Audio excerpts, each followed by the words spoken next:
நீ ஏன் நம்பிக்கை நம்ம ஆண்டவன் இழக்கணும்னா, நம்மளா சுயமாக செஞ்சுட்டு ஒரு கடை ஓப்பன் பண்ணால் சரி, ஒரு திருமண காரியமானா சரி, நீங்களே முயற்சி எடுத்துட்டு என்ன செய்வாங்க, இது கத்தனங்களை பண்ணிட்டாருங்க, இந்த காரு வாங்கினேன், இந்த வீடு கட்டினேன், எனக்கு அந்த மனைவி கொடுத்தாங்க, எனக்கு அந்த கணவனை கொடுத்தாங்க, இந்த ஃப்ரெண்டை கொடுத்தாங்க, என் நம்பிக்கையில் வீணாக போச்சு. இது மனுஷனுடைய நம்பிக்கை. கத்தர் மேலே நம்பிக்கை இருந்தால் நிச்சயமாக ஆண்டவர் சொல்ல, என்னை விசுவாசி என் கற்பனை கீழ்ப்படுகிறவன் 1000 தலைமுறை அவன் ஆசீர்வாதமாய் இருப்பான் என்று வேதம் சொல்கிறது.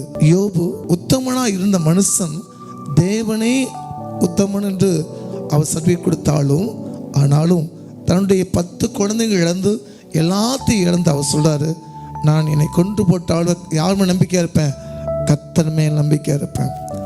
நாட்கள் கடந்து போனன. அவர் மிகுந்த பலவீனத்தை மத்தியில் அவர் இருந்தார் யோபு.